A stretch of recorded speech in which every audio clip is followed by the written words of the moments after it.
পুরো বিশ্বকে থামিয়ে দেওয়া এক ভয়ঙ্কর ভাইরাস করোনার কথা নিশ্চয়ই মনে আছে।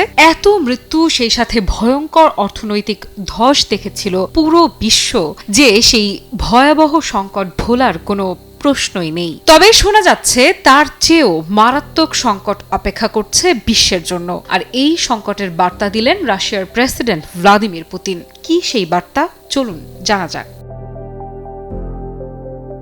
বিশ্ব রাজনীতির অস্থির মঞ্চে শোনা গেল নতুন করে শঙ্কার বার্তা, এমন এক সতর্কতা যা সরাসরি তুলনা টেনে আনছে সাম্প্রতিক ইতিহাসের সবচেয়ে ভয়াবহ বৈশ্বিক সংকটের সঙ্গে। রুশ প্রেসিডেন্ট ভ্লাদিমির পুতিন বলছেন, মধ্যপ্রাচ্যের চলমান সংঘাতের প্রভাব করোনা ভাইরাস মহামারীর চেয়েও ভয়াবহ হতে পারে। তার এই মন্তব্য ঘিরে বেড়ে চলেছে উত্তেজনার পারদ।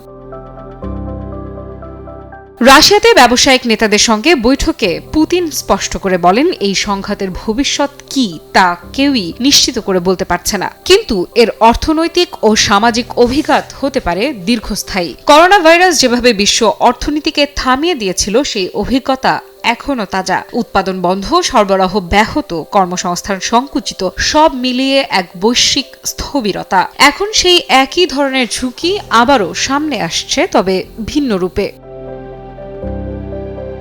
পুতিনের মতেই সবচেয়ে বড় আঘাতটি পড়ছে আন্তর্জাতিক লজিস্টিক্স ব্যবস্থায়, অর্থাৎ এক দেশ থেকে আরেক দেশে পণ্য পৌঁছানোর যে বৈশ্বিক নেটওয়ার্ক, তা ধীরে ধীরে চাপে পড়ছে। এই চাপের কেন্দ্রবিন্দুতে রয়েছে জ্বালানি খাত। তেল ও গ্যাসের সরবরাহে বিঘ্ন মানেই শিল্প, পরিবহন, এমনকি বিদ্যুৎ উৎপাদনেও প্রভাব। বিশ্ব অর্থনীতির চাকা অনেকটাই নির্ভর করে এই জ্বালানির ওপর। শুধু জ্বালানি নয়, ধাতু ও সার উৎপাদনকারী প্রতিষ্ঠানগুলোও এখন চরম সংকটে। সার উৎপাদন ব্যাহত হলে তার সরাসরি প্রভাব পড়ে কৃষিতে, আর কৃষি মানেই খাদ্য নিরাপত্তা। অর্থাৎ এই সংঘাত যদি দীর্ঘায়িত হয়, তাহলে তা শুধু অর্থনৈতিক নয়, খাদ্য সংকটেও রূপ নিতে পারে।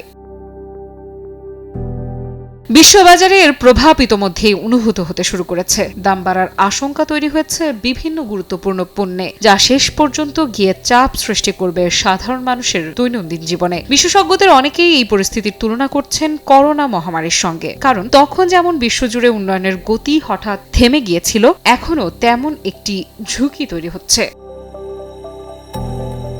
তবে এখানে একটি গুরুত্বপূর্ণ পার্থক্য রয়েছে। মহামারী ছিল একটি প্রাকৃতিক স্বাস্থ্য সংকট, কিন্তু বর্তমান পরিস্থিতি পুরোপুরি মানব সৃষ্ট রাজনৈতিক, সামরিক এবং কূটনৈতিক সিদ্ধান্তের উপর নির্ভরশীল। এখানেই অনিশ্চয়তার মাত্রা আরও বেড়ে যায়।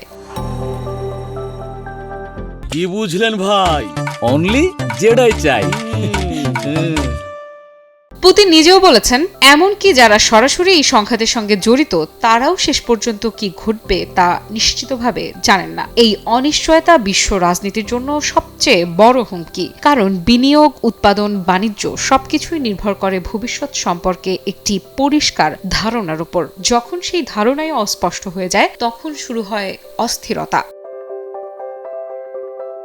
ভাবুন, যদি তেলের দাম হঠাৎ বেড়ে যায়, পরিবহন ব্যয় বাড়ে, খাদ্যের দাম বাড়তে থাকে, তাহলে কি হবে সাধারণ মানুষের জীবনে?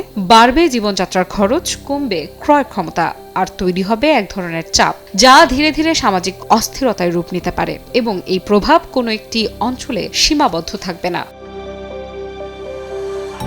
আজকের বিশ্বে সবকিছুই আন্তঃনির্ভরশীল। একটি অঞ্চলের সংকট খুব দ্রুতই ছড়িয়ে পড়ে অন্য অঞ্চলে, ঠিক যেমনটা হয়েছিল করোনা মহামারীর সময়। পুতিনের সতর্কবার্তা তাই শুধু একটি রাজনৈতিক মন্তব্য নয়, এটি এক ধরনের বৈশ্বিক সতর্ক সংকেত। আফ্রিদা ইফরা, নিউজ 24।